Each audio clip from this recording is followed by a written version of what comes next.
Pourquoi faire une thèse? Je vous explique mon activité de thésarde. Vous savez que je dois remettre ma thèse en juin. Et juin, c'est même pas dans 3 mois, c'est demain. Une thèse sur quoi? Sur rien. Mais excuse-moi, mais il y a des gens que ça intéresse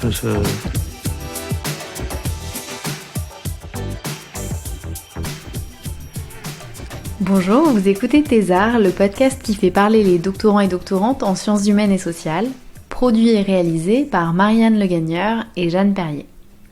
Aujourd'hui, et pour le dernier épisode de la saison, nous vous présentons les résultats d'une enquête quantitative sur les conditions de vie des doctorants et doctorantes d'un laboratoire en sciences sociales. Ce laboratoire, c'est l'IRIS, l'Institut de recherche interdisciplinaire sur les enjeux sociaux, qui est à cheval entre plusieurs organisations universitaires. Dans le jargon, on appelle ça des tutelles. Ce sont les institutions qui nous financent et auxquelles nous sommes attachés. Il y a l'École des hautes études en sciences sociales, le HESS, l'université où moi, Marianne, je suis inscrite en thèse, mais aussi d'autres institutions comme le CNRS, l'INSERM et l'université Sorbonne Paris Nord, anciennement Paris 13. Avec l'aide de plusieurs collègues doctorantes, et notamment Julie Rodriguez-Leit, Océane Sipan et Yael Eched, mais qui n'a pas pu être présente au moment d'enregistrement, nous avons consacré cet épisode à une enquête quantitative que nous avons donc menée, qui est imparfaite et artisanale, et qui a compté 40 répondants et répondantes parmi les doctorants du laboratoire, parce qu'en fait, cette enquête, elle permet de mettre en lumière leurs conditions de vie et de travail. Et ici, à Thésard, on estime que ce sujet est extrêmement important. Récemment, nous échangions via le compte du podcast avec une doctorante. Elle expliquait que dans son laboratoire, il n'y a aucun lieu pour les doctorants et doctorantes, pas même un bureau ou un coin, rien du tout. Et elle nous a raconté qu'elle avait trouvé un institut qui hébergeait des jeunes chercheurs et chercheuses travaillant sur un sujet proche de son objet à elle, qu'elle avait pu s'y installer pour travailler et que ça avait sauvé sa thèse, selon elle. Elle nous a dit, et nous la citons, « Pendant ma première année, j'ai demandé partout autour de moi où étaient les locaux des doctorants et doctorantes et personne ne savait. Les autres doctorants et doctorantes travaillaient chez elles ou chez eux, et ça ne les dérangeait pas, personne ne se posait la question. Du coup, j'ai intériorisé que je n'étais pas normale ou une bonne chercheuse, car je n'y arrivais pas de chez moi, complètement isolée. Cet institut, ça a changé ma vie, et le pire, c'est que je l'ai découvert totalement par hasard, grâce aux suggestions Facebook. » Le récit de cette doctorante montre que les conditions de la production de la recherche sont loin d'être un sujet trivial ou secondaire. Ça détermine tellement de choses dans nos vies de jeunes chercheuses et chercheurs que nous avons voulu en parler ici. Cet épisode vous présente les résultats de l'enquête menée dans le laboratoire dont fait partie Marianne, la structuration de la population des doctorants et doctorantes, leurs ressources, les activités qu'ils et elles effectuent, mais aussi leur adhésion à la notion de précarité. Bonne écoute!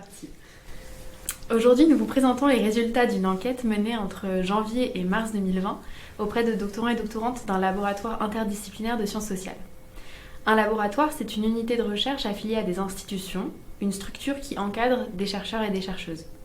C'est un endroit où l'on travaille, où il y a parfois des bureaux pour les doctorants et doctorantes, et où l'on parle de nos recherches. Ça peut être un endroit où sont conduites des expériences dans le cadre de certaines disciplines, mais pour nous en SHS, c'est plutôt une suite de bureaux. Ce questionnaire, nous l'avons construit à une dizaine de personnes, toutes doctorantes, et il a eu pour but de saisir les conditions de vie des doctorants et doctorantes de ce laboratoire. On a ensuite exploité les résultats à 4 avec Yael Eched, Julie Rodriguez-Leit et Océane Sipan qui se sont rendues disponibles pour en parler, et moi. Nous sommes donc toutes les 4 doctorantes au sein du même laboratoire, l'Institut de recherche interdisciplinaire sur les enjeux sociaux.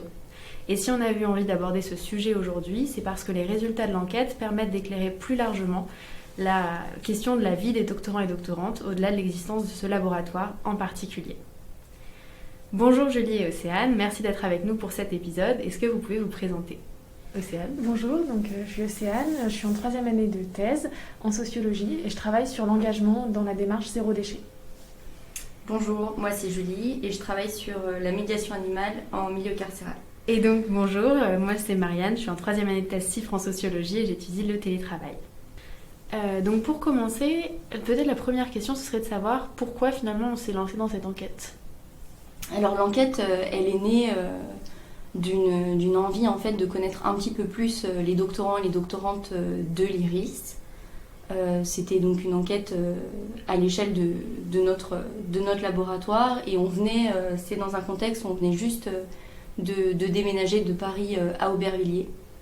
Donc on découvrait de nouveaux espaces avec un accès à des bureaux qu'on n'avait pas avant, ou pas dans cette quantité. Et donc l'idée, c'était de comprendre un petit peu qui venait pas et comment on travaillait. Et il y a aussi le fait qu'on n'avait pas forcément de liste en fait des doctorants et doctorantes. On ne savait pas vraiment qui était à l'IRIS, quel âge avaient les doctorants et doctorantes ou comment ils étaient financés. Oui, effectivement. Et l'enquête, elle s'inscrivait aussi dans un moment un peu d'ébullition de l'enseignement supérieur et de la recherche, parce que c'était le contexte de contestation de la loi du projet de loi à ce moment-là qui s'appelait loi pluriannuelle de programmation de la recherche, qui a été adoptée depuis. Donc c'était un moment où les questions relatives aux conditions de travail dans l'enseignement supérieur et la recherche étaient très abordées, très présentes, et particulièrement il y avait la structuration d'un mouvement de précaires de l'ESR, l'enseignement supérieur et la recherche, et donc notre enquête qui était localisée au sein du labo faisait aussi écho à ces démarches-là, plus dans un niveau régional et national. Voilà. L'enquête, quand on est sur le contexte global, c'est une enquête qui a eu lieu avant la crise du Covid et le confinement. Et on sait que cette crise sanitaire a eu des effets forts sur les doctorants et doctorantes, avec, on y reviendra sans doute, mais des retards dans les paiements qui ont été augmentés, des difficultés pour continuer les activités, que ce soit de recherche ou d'enseignement, etc. Donc peut-être pour résumer, un des enjeux de cette enquête, c'était à la fois au sein du laboratoire, notre laboratoire l'IRIS, mais aussi ça s'inscrivait dans un champ universitaire plus large autour des petites mains de l'ESR qu'il s'agissait de mieux connaître. Ouais, on a notamment beaucoup parlé des fourmis, ceux qui sont tout petits mais qui font tourner la machine de l'ESR. Donc ce labo, on l'a étudié d'abord parce que c'est le nôtre, ça semble être une raison suffisante, mais au-delà de ça, pourquoi est-ce que finalement il est intéressant à étudier ?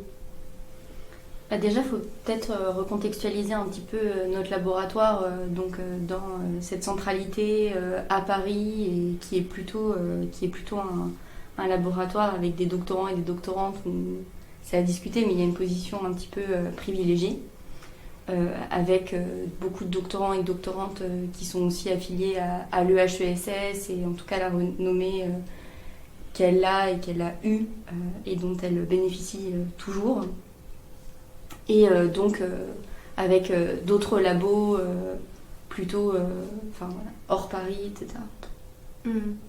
Ouais, et aussi ce qui a pointé notamment les différents rapports qu'effectue l'Association nationale des métiers de la science politique, la NCMSP, c'est que dans les recrutements qu'il y a chaque année des maîtres et maîtresses de conférences, les anciens doctorants et doctorantes des universités parisiennes ou des grandes écoles sont souvent assez favorisés et sont parmi les plus recrutés. Donc finalement, il y a une situation de ce laboratoire qui pourrait être de prime abord assez positive, de doctorants quelque peu privilégiés. Mais en tant que doctorant et doctorante de ces laboratoires, on sait qu'il y a aussi des difficultés. Et donc pour conduire cette enquête, comment ça s'est passé ? Quelle méthodologie vous avez utilisée finalement ?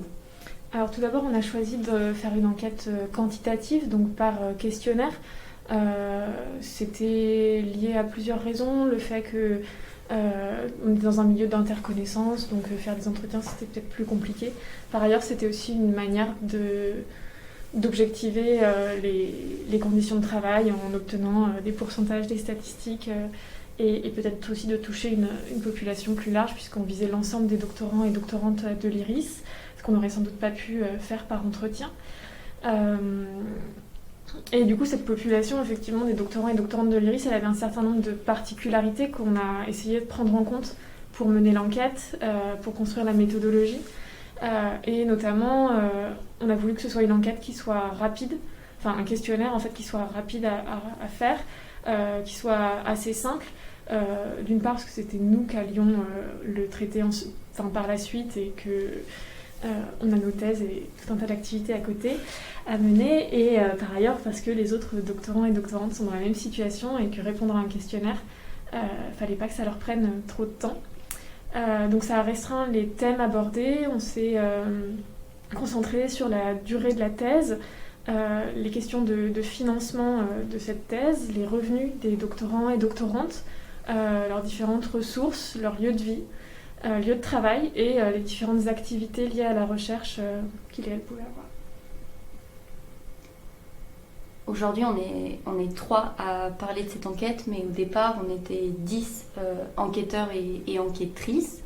Donc on a décidé, comme Océane vient de le dire, d'utiliser un questionnaire qu'on a passé en fait par mail, puisque on n'était pas tous au même endroit, qu'il y a des personnes qui vivent en dehors de la région parisienne. Et pour avoir plus de réponses, on a décidé de se répartir un certain nombre de mails à envoyer pour contacter directement en fait, les doctorants et doctorantes. C'était sympa ce moment-là puisque les personnes nous répondaient qu'elles étaient contentes qu'on pose des questions. Il y a eu des remerciements et puis ça a créé un peu plus de liens à ce moment-là aussi. Et donc sur environ 80 doctorants, doctorantes qui ont été contactés, on a eu 43 répondants, ce qui nous semble plutôt pas mal. On était assez satisfaits et satisfaites d'avoir autant de réponses. Ouais, parce que en fait au départ c'est quand même une population qui est relativement peu saisissable. S'il y a 80 doctorants et doctorantes qu'on a contactés, en réalité on les connaît pas du tout toutes et tous. Et c'est aussi un biais éventuel de cette enquête par questionnaire, malgré la passation qu'on a essayé de faire au plus proche pour saisir vraiment tout le monde, c'est qu'on risque d'avoir saisi aussi que les personnes les plus intégrées au laboratoire. Et que du coup de peut-être 37 personnes qui n'ont pas répondu soient celles qui finalement soient le plus éloignées. Donc le questionnaire et ses résultats ils permettent d'avoir une idée de qui sont les doctorants et doctorantes de ce laboratoire. Du coup, c'est quoi finalement les caractéristiques saillantes de cette population-là ? Alors la population, dont je fais partie, toutes les 3 parties. Donc il y a plus de femmes que d'hommes. Il y a environ 2 tiers de femmes pour 1 tiers d'hommes. Dans notre population, il y a eu aussi principalement les répondants étaient de nationalité française. Il y a seulement 5 répondants et répondantes qui ne sont pas de nationalité française. La grande majorité, là on est à 76% qui vivent majoritairement en Île-de-France. Et parmi les répondants et répondantes, il y a environ 20% qui ont des enfants. Après, du point de vue de qui sont les doctorants, d'où ils sont dans la thèse qui ont répondu, parmi les répondants et répondantes, 45% étaient entre la première année et la 3e année de doctorat, 35% entre la 4e et la 6e année, et 20% étaient au-delà de la 6e année de thèse. Un des résultats de l'enquête, c'était qu'on a constaté que les femmes mettaient plus de temps à faire leur thèse et qu'il y avait un net décrochage entre la répartition des hommes et des femmes à partir de la 6e année, où les femmes étaient alors beaucoup plus surreprésentées par rapport aux hommes. Et concernant les financements, parmi les répondants et répondantes, 2 tiers avaient actuellement ou avaient eu par le passé un contrat doctoral, et 1 tiers des répondants n'avaient jamais eu de contrat doctoral et donc n'avaient pas été financés pour leurs travaux de recherche par un financement spécifique. Juste pour faire une petite précision du coup, mais même si les auditeurs et auditrices du podcast le sauront, c'est que dans beaucoup de disciplines, c'est obligatoire d'avoir un contrat doctoral pour faire une thèse. On ne peut pas s'inscrire en thèse si on n'est pas financé. Ce n'est pas le cas dans la majorité des disciplines des sciences humaines et sociales. Même si on a un autre emploi à côté, on peut s'inscrire en thèse quand même. Ce qui explique ce chiffre en fait. C'est possible pour nous de faire des thèses, même si on n'a pas obtenu de contrat pour le faire. Sur les questions financières, donc les revenus des répondants et des répondantes, on a calculé le revenu médian, c'est 1 421 € net. Et donc ça comprend les revenus du travail et également les prestations sociales. On voulait aussi aborder la mensualisation des revenus. Donc il y a la moitié des répondants et des répondantes qui connaissent ou qui ont connu un ou plusieurs retards dans le paiement de leur salaire. Ça peut aller de 2 à 6 mois ou beaucoup plus. Donc pour 60%, les revenus sont mensualisés. Pour 26%, les revenus sont en partie mensualisés. Et pour 14%, des personnes qui ont répondu, ils déclarent ne pas avoir de revenus mensualisés. Donc là, c'est les personnes qui font seulement des vacations, qui sont payées par leurs vacations à l'université. Donc peut-être une petite précision sur les vacations. En fait, c'est le contrat le plus précaire, je pense, à l'université, qui est souvent signé en retard. et où en fait, on commence notre travail et on est payé très tard pour ce travail-là. Je pourrais en dire plus. Ouais, peut-être sur le caractère. Enfin, c'est pas la même chose qu'un CDD en droit du travail, une vacation, ça se rapproche un peu plus de l'intérim en fait. Ouais. On est payé à la tâche pour une tâche donnée, donc souvent pour une charge de cours, pour un cours. Et ça ouvre. Enfin, il me semble que ça n'ouvre pas nécessairement de droit au chômage. Je crois pas non plus. Ouais. Bon, on pourra vérifier. Et puis un élément aussi, c'est que c'est quand même payé en dessous du SMIC ouais. Officiellement. Officiellement Oui, officiellement, il y a un... Je sais pas s'il faut que je détaille là. Ouais, vas-y. En fait, il y a un chiffre qui est donné pour prendre en compte le temps de préparation des heures de cours. Donc, pour chaque heure passée devant les étudiants et étudiantes, je crois que c'est considéré comme 4,2 heures de travail. C'est un chiffre qui est établi par le ministère de l'Enseignement supérieur et de la Recherche. Et en fait... quand on divise le prix qu'on est payé pour une heure en face des étudiants en vacation par ce chiffre de 4,2 heures, on arrive à un salaire horaire qui est inférieur de 30 centimes, je crois, par heure au SMIC. Mmh. Oui, parce que le coût des vacations, enfin la rémunération des vacations n'a pas été revalorisée au même rythme que le SMIC, voire n'a peut-être pas été revalorisée. Et donc, il y a eu ce décrochage qui fait qu'une grande partie des enseignants à la fac est payée sous le SMIC et en retard, comme tu l'as dit tout à l'heure. Ouais, parce que c'est environ 41 € l'heure de TD. Ouais. Brut. Brut, ouais. Et du coup, c'est 41 € de l'heure. Après, c'est à nous de faire notre micmac parce qu'en fait, ça comprend pas du tout le temps de préparation, le temps de réponse aux étudiants et étudiantes, correction le temps des copies. Correction, qui est énorme. Voilà. Donc, c'était une parenthèse vacation. On a aussi posé la question dans cette enquête des lieux de travail qu'avaient les doctorants et doctorantes. Donc, où est-ce qu'ils travaillaient en fait. Et le lieu de travail le plus commun aux doctorants et doctorantes, c'est leur domicile, le plus partagé.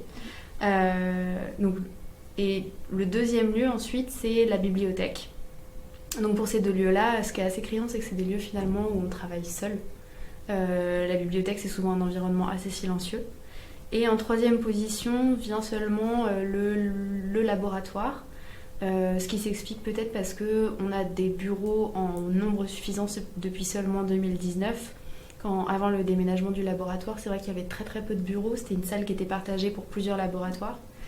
Et ensuite, les lieux de travail qui sont le moins communs aux doctorants, c'est les autres lieux. Donc ça peut être l'employeur CIFRE pour les doctorants et doctorantes que ça concerne, ou l'employeur universitaire, c'est-à-dire si on donne des cours dans une autre université, on peut aussi s'installer pour travailler là-bas, ou un autre laboratoire de rattachement, parce que souvent les doctorants et doctorantes ont plusieurs directeurs et directrices de thèse, donc ont d'autres laboratoires de rattachement finalement. Et du coup, dans l'enquête, c'est quoi les grosses surprises sur les réponses, les éléments auxquels vous vous attendiez pas? Pour les surprises, la première qu'on peut citer, c'est sur la question des revenus, puisqu'il y a un peu plus de 23% des personnes qui ont répondu à notre questionnaire qui voient leurs revenus dépendre à 100% des prestations sociales. Donc dans les prestations sociales, on compte évidemment le chômage, qui est un mode de financement assez important dans la recherche aujourd'hui, et on rappellera un petit peu après, surtout pour les fins de thèse. Donc ce qui est intéressant, c'est que tout de suite après le contrat doctoral arrive aussi l'aide des proches. Donc là, c'est le deuxième revenu le plus partagé parmi les répondants et répondantes. Donc encore une fois, tout de suite après le contrat doctoral. Et quand on parle de l'aide des proches, du coup, ce que ça implique, c'est que déjà, il y a ce statut d'étudiant quand on est doctorant, mais en plus de ça, du coup, une forme de...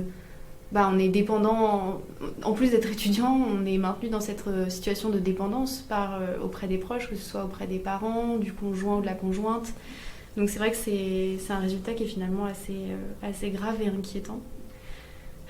Si on passe à la question des activités, du coup, qui était un des axes de l'enquête, est-ce que vous pourriez nous expliquer un peu ce que font les doctorants et doctorantes ? Parce qu'on sait bien qu'un doctorant et doctorante fait sa thèse, mais pas seulement.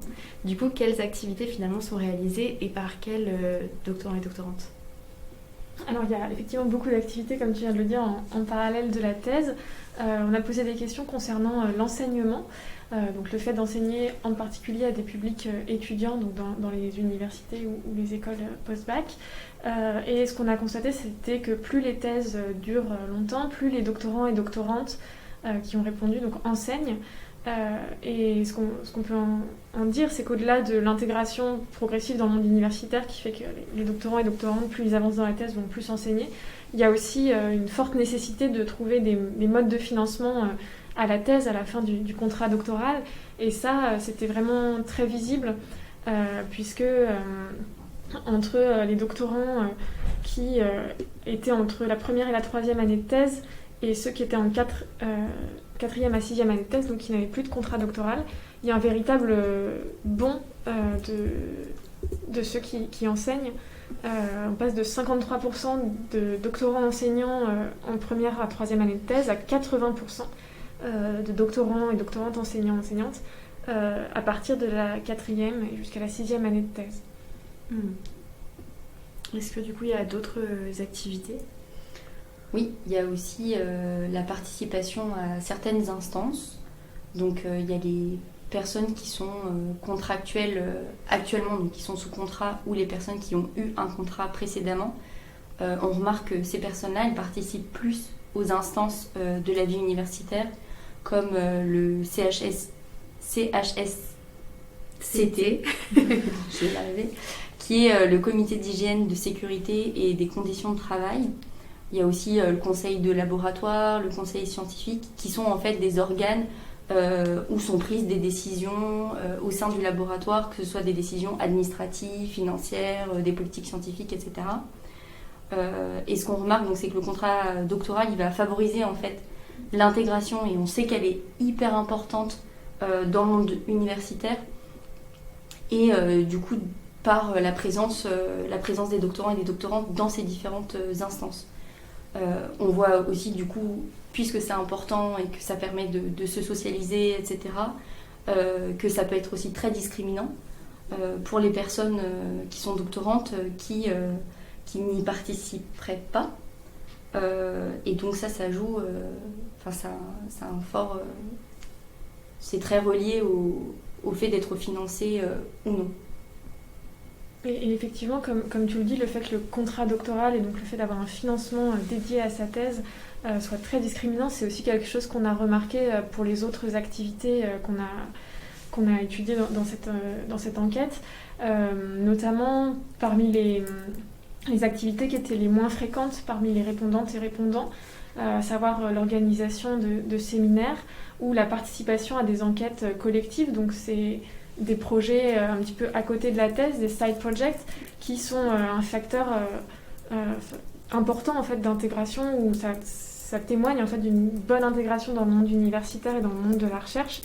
Et en fait, les doctorants qui ont eu un contrat par le passé, ceux qui sont au-delà de la troisième année, semblent les mieux intégrés, puisque 37,5% d'entre elles et eux ont déjà participé à une enquête collective, contre seulement 20% de celles et ceux qui n'ont jamais eu de contrat. Donc ce chiffre dit bien en fait à quel point le statut contractuel passé, donc le fait d'avoir eu ou non un contrat doctoral, et la participation à divers projets de recherche ou d'enseignement, séminaires, et sont corrélés et signalent une bien meilleure intégration dans le monde de la recherche pour les anciens contractuels.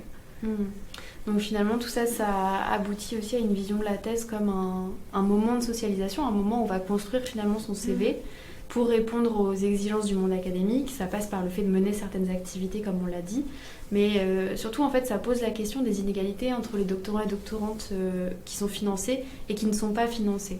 Parce que il y a une disparité extrêmement forte dans les possibilités d'engagement dans le champ universitaire. Si on n'est pas financé, il faut bien qu'on trouve ses revenus ailleurs, donc trouver un job en parallèle de la thèse, un job alimentaire ou pas d'ailleurs, parce qu'il y a des gens qui font une thèse en parallèle d'une carrière qui est loin d'être alimentaire, mais du coup qui n'ont pas le temps et qui n'ont pas la disponibilité mentale, temporelle pour s'engager dans des activités qui sont pourtant importantes, socialisatrices et fortement discriminantes aussi sur le CV. Un autre sujet qu'on a abordé dans cette enquête, c'est le sujet de la précarité. On a posé la question aux doctorants et doctorantes de leur sentiment de précarité. Est-ce que vous pouvez nous expliquer pourquoi et à quel résultat ça a permis d'aboutir ? Alors, effectivement, c'était une question qui a été posée à la toute fin du questionnaire et c'est une question qui, je pense, est très liée au contexte de lutte contre la LPPR puisque c'était un contexte où on réfléchissait beaucoup à la notion de précarité, à la précarité dans l'enseignement supérieur et la recherche. Et il y avait des collectifs de précaires qui se sont montés à différentes échelles, dans des universités, à des échelles régionales, des rencontres également nationales de collectifs de précaires de l'ESR. Et donc on a voulu reprendre ce terme de précarité sans pour autant aller dans tous les débats qui peuvent exister autour. Et se demander quels étaient les déterminants de cette précarité ressentie. Et donc on a posé la question, te considères-tu comme précaire ? Et parmi les répondants et répondantes à l'enquête, 63% se considéraient comme précaires, 26% ne se considéraient pas comme précaires, 9% ne savaient pas et 2% ne souhaitaient pas répondre. Parmi les 9% qui ne savaient pas, ça nous interpelle en fait et ça souligne la complexité aussi de s'autodéfinir comme précaire quand on est doctorant. Est-ce qu'on peut se dire précaire quand on est très diplômé ? Est-ce qu'on peut se dire précaire quand on arrive tout de même à avoir des revenus même si c'est avec un contrat court ? Voilà, c'est des éléments qui peuvent sans doute expliquer cette part importante de doctorants qui ne savaient pas si il et elle se considéraient comme précaires.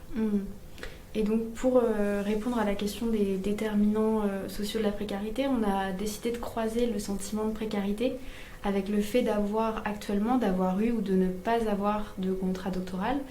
Et donc on s'est aperçu que 50% des répondants, donc la moitié des répondants qui avaient un contrat doctoral, ne se considéraient pas comme précaires.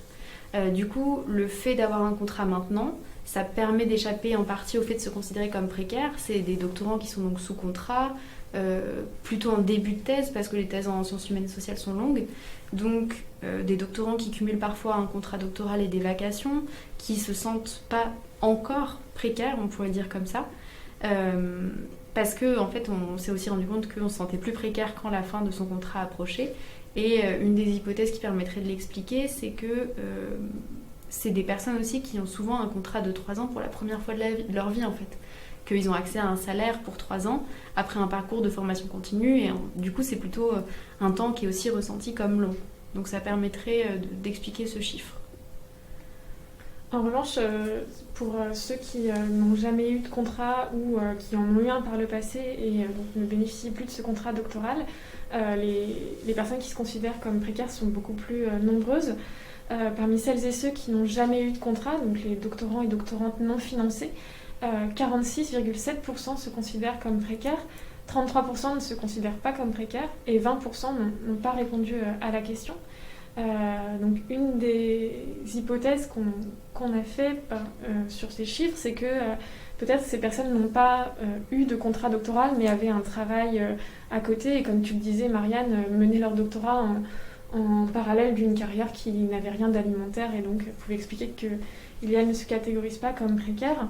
Ou une autre hypothèse qu'on a émise aussi, c'était que ces personnes étaient potentiellement plus éloignées du monde académique, du monde universitaire, et donc de fait plus éloignées aussi des luttes politiques qui ont abouti aussi à la notion de précaire dans ce cadre. Et parmi celles et ceux qui ont eu un contrat doctoral par le passé, mais qui du coup n'en ont plus, le sentiment de précarité est assez massif, puisque 93,8% d'entre elles et eux se considèrent comme précaires. Et donc on peut se demander si la socialisation à la notion de précarité ne passerait pas par le déclassement, en fait, le fait d'avoir eu un contrat et de ne plus en bénéficier, et comme tu le disais tout à l'heure, devoir compter sur le chômage pour financer ses recherches, sur des vacations payées en retard, parfois effectuées sans contrat, etc. Finalement, et pour terminer, ce serait quoi les enseignements principaux à tirer de cette enquête ? On l'a dit tout à l'heure, on est dans un environnement de travail qui est plutôt favorisé, où on est des doctorants qui sont plutôt privilégiés, mais on remarque à travers cette enquête collective qu'il y a encore des inégalités qui sont très présentes. Il y a aussi un sentiment d'incertitude qui est très en lien avec la précarité contractuelle et financière. Et en fait, à la fin de notre questionnaire, on laissait un espace de champ d'expression libre. Donc je vais vous lire un tout petit extrait d'une citation. Je ne sais pas si j'aurai un contrat et un salaire dans 6 mois. Je ne sais pas où je devrais habiter dans 6 mois. Et c'est pesant. D'autant plus que cela fait plusieurs années que ça dure.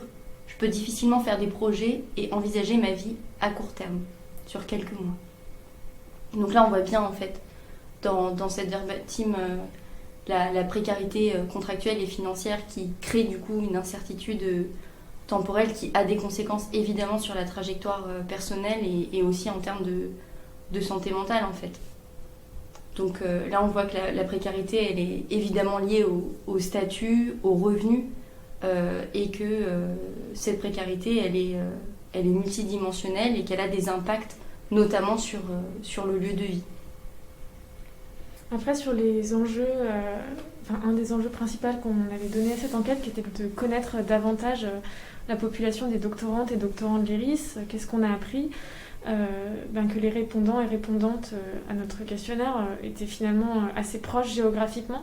Donc peut-être étaient celles et ceux qui fréquentaient davantage le laboratoire. C'est un biais qu'on a soulevé au début de la présentation et que malgré nos efforts, on n'a pas trop réussi à transcender. Et un des éléments aussi que nous a apporté ce questionnaire, c'était l'importance d'avoir une analyse en termes de genre, puisque, comme on l'a dit au début, les thèses sont plus longues pour les femmes, qui sont plus nombreuses, qui sont très surreprésentées au-delà de la 6e année. Et donc ça questionne aussi les conditions de travail et de vie d'un point de vue du genre, y compris pour les doctorantes et doctorants. Pour faire une toute petite parenthèse, alors je sais plus si il me semble que les femmes ont aussi plus tendance à répondre aux enquêtes que les hommes. Et donc peut-être que ça expliquerait aussi ce chiffre. Mais alors, on n'a pas de base de données de l'IRIS complète qui nous permettrait de savoir dans l'ensemble de la population des doctorants, celles et ceux qui ont répondu, celles et ceux qui n'ont pas répondu, la part des femmes. Mais on a dit qu'on avait contacté individuellement 80 doctorants et doctorantes. Et sur ces 80 doctorants et doctorantes, il y avait à peu près 2 tiers de femmes et 2 tiers d'hommes. Et donc la surreprésentation dans le fait de répondre à l'enquête n'était pas vraiment un critère. Il y avait peut-être un tout petit peu plus de femmes, mais c'était pas forcément significatif. Voilà. Ok. Est-ce qu'il y a d'autres enseignements à tirer de cette enquête ? L'enquête, elle nous a permis de dessiner en fait des grandes catégories de population. Alors c'est plutôt c'est des hypothèses qui sont vraiment à confirmer. Il faudrait pouvoir le refaire avec peut-être plus de personnes qui répondraient et dans d'autres labos, pourquoi pas. Donc il y aurait 3 grandes catégories de population. La première, c'est celle des... Donc on a parlé en âge de la thèse, donc des personnes qui sont entre la première et la troisième année de thèse, qui enseignent pour moitié. La deuxième catégorie, c'est celle entre la quatrième et la sixième année de thèse, qui ont souvent en fait bénéficié d'un contrat doctoral par le passé, qui n'en bénéficient donc plus, et qui ont quand même une place assez importante, qui sont socialisés dans le laboratoire et de fait qui participent à de nombreuses activités comme l'organisation des séminaires, on l'a dit, la participation aux instances du laboratoire et de l'université. Et cette classe d'âge, les 4-6 ans de thèse, se considère comme précaire. Et la dernière catégorie, donc c'est les plus de 6 ans qui ont tous enseigné et qui maintenant se retrouvent à être financés plutôt par l'aide des proches et les prestations sociales, et qui sont plus que les autres à ne pas avoir eu de contrat doctoral. Et du coup, pour finir peut-être sur une touche un peu plus personnelle, est-ce qu'il y a des choses, plus personnellement, que vous retirez de cette enquête ? Est-ce que vous êtes contente de l'avoir fait, ou est-ce qu'il y a des choses qui en subsistent aujourd'hui ? Alors contente de l'avoir fait, oui. Moi je trouvais que c'était un travail intéressant, un travail hyper intéressant à mener collectivement, parce que en fait de bout en bout on a été 10 enquêteurs. Après l'équipe a modulé, on l'a analysé surtout toutes les 4 avec Yael, mais du coup c'était un travail collectif qui était intéressant en soi. Personnellement aussi, moi ça m'a apporté une meilleure connaissance des doctorants, doctorantes, plein de questionnements aussi, parce qu'avec des chiffres, des pourcentages qui étaient parfois contre-intuitifs ou surprenants, donc ça serait vraiment intéressant d'avoir plus d'enquêtes en fait, sur les populations de doctorants et doctorantes. Après, ce qu'il en reste aujourd'hui, je sais pas si je pense que j'aurais aimé que cette enquête soit mieux reçue au sein du laboratoire, qu'elle débouche sur plus de prise en compte de nos conditions de travail, des spécificités de la population des doctorants, peut-être par rapport à la population des titulaires. Mais peut-être que les choses sont en train de changer doucement. À voir. On croise les doigts. Julie, tu avais quelque chose à ajouter ? Ouais, moi j'étais super contente aussi de faire cette enquête, d'en apprendre un peu plus sur les conditions de vie, de travail de nos collègues en fait. C'est juste un petit peu frustrant de ne pas réussir à connaître les conditions de vie et de travail de vraiment toutes les personnes en fait, qui font partie de ce laboratoire, et y compris celles qu'on voit pas trop. Et voilà. Super. Et toi Marianne, du coup, puisque tu as aussi participé à l'enquête ? Moi je suis contente de lui donner un peu une nouvelle vie en faisant cet épisode ensemble aujourd'hui. Et peut-être que quelque chose à ajouter maintenant et qu'on n'a pas dit tout à l'heure, c'est qu'on disait que le laboratoire était peut-être un laboratoire plus favorisé que les autres, et peut-être que nous aussi on est des doctorantes qui avons pris cette enquête en charge, qui sont plus favorisées que les autres. On est toutes les 3 sous contrat, donc vous avez toutes les 3 un contrat doctoral. Moi je suis rémunérée en CIFRE, aussi très engagée dans le laboratoire. Toutes les 2 vous êtes représentantes des doctorants et doctorantes. Moi j'ai animé pendant 2 ans l'atelier des doctorants et doctorantes du laboratoire. Donc histoire d'objectiver un peu les conditions de production de cette enquête, c'est vrai que elle a été prise en charge par aussi les personnes les plus investies dans cette unité de recherche. Merci beaucoup en tout cas de vous être rendu disponible, et puis à bientôt. Merci à toi. Merci d'avoir écouté Thésard jusqu'ici. Merci beaucoup pour votre accueil, vos mots, votre soutien durant toute l'année qui vient de s'écouler. Thésard prend une pause et reviendra en septembre avec de nouveaux épisodes. Le générique est réalisé à partir d'un morceau de Tielif. Vous pouvez toujours nous retrouver, et même pendant la pause estivale, et partager avec nous vos remarques sur Instagram et Twitter à thésard-es ou par email thésard.es@gmail.com. Recevoir vos mots nous fait toujours extrêmement plaisir. Pour ne pas rater nos prochains épisodes, qui sortent toutes les 3 semaines le jeudi, abonnez-vous sur votre plateforme préférée de podcast. Et si vous êtes actuellement en thèse, n'oubliez pas de vous reposer et de prendre de vraies vacances cet été. Courage pour vos thèses, mais surtout pour tout le reste.